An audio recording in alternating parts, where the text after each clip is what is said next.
And the other thing is, of course, that I avoid Hungarians where I live. And of course, I don't even know where is a good Hungarian restaurant in San Diego. There Because I isn't wouldn't one. go there. There's not. I know all the Japanese restaurants and the Chinese That's about it. and of course my grandson knows all the Mexican restaurants. But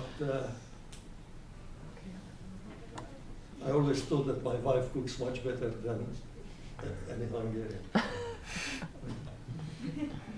And she's not Hungarian. Is the expat community in California, is it so nostalgic about Hungary? I don't know how nostalgic they are because I don't go near to them. All I know is a few times when last Hungarian community I met when I was still living in Palo Alto instead of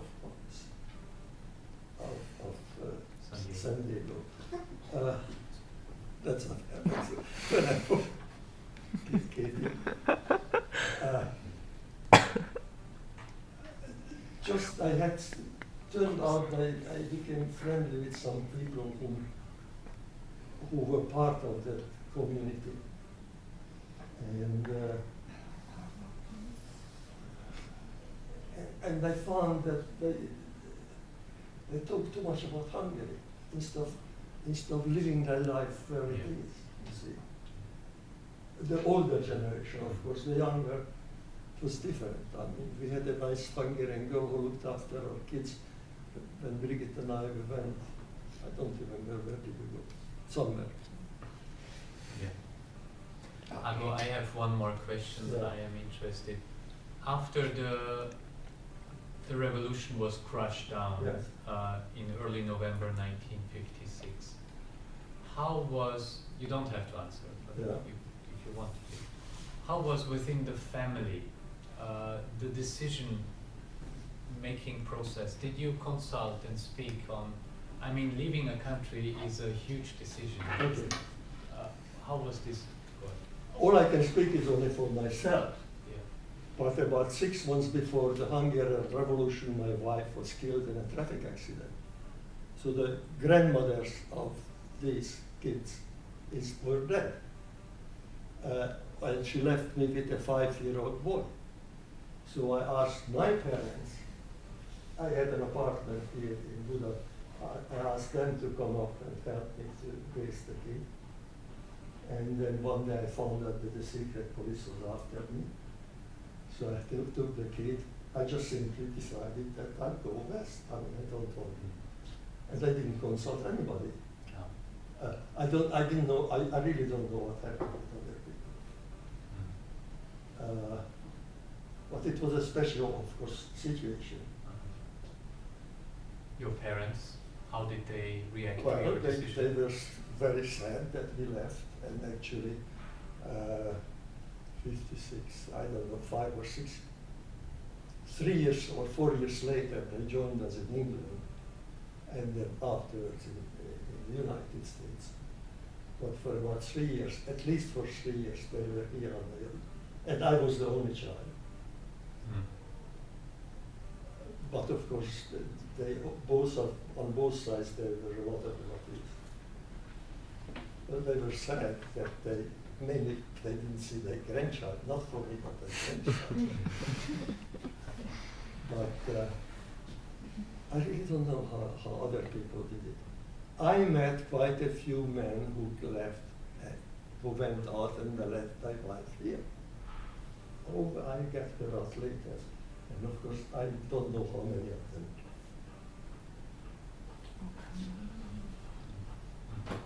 Okay. Anything else?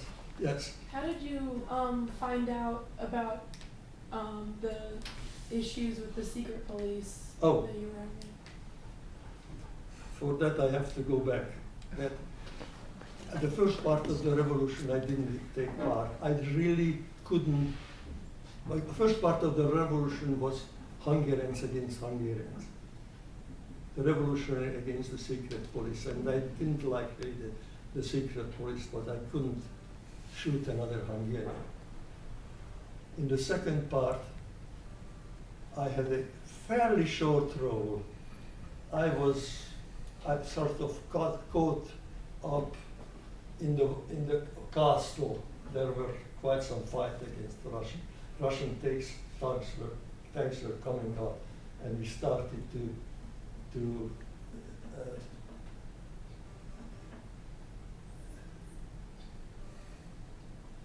that's what happens when you have too many languages. We threw oil down on the slopes, but it didn't help too much. Anyhow, I was involved in that fighting, and at one point about 15 of us were captured by the Russians. Our papers were taken away, but before they could do much to us, some other revolutionaries freed us, but my papers were in Russian hands. So I said, if they give my papers to the Hungarian secret police, I'm good. So after that, I never went home. Only my parents and my son was home.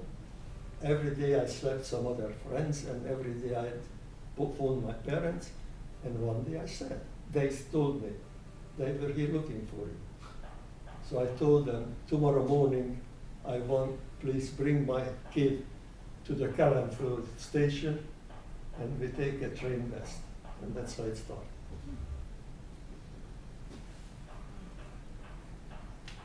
But I really, I took physical part of the revolution very little. I mean, just for a few days. It just simply happened that I was unlucky during those few days. I was working for a Central Research Institute of Physics, and we were the KAV, Központi Fizikai Kutatóintézet. I don't know whether you know about that. It's a big one. I don't know. Okay. Tell us what it was. To translate, the name is Central Research Institute of Physics. I was working there, and we were quite busy to try to reorganize the life of the institute without communist interference. We had very good professors, but the top guy was a communist, and he ran the institute for the party. So we tried to reorganize it. There was 2 or 3 of my colleagues who stood up in these meetings and said, I'm communist, I stay communist, I believe in communist, but I'm with you guys. I don't want the party to run the country. The party should convince the people rather than run them. So I was busy with that, but I just sort of caught up with it. More questions? So what we do, now this is the end of the formal part. At the end of my history classes, I always invite students for a coffee in my last class, but in this course we do it in my second last class today. So those who want, please join us. We go to the old building of Corvinus University. There is the buffet with the 3 charming ladies, and you can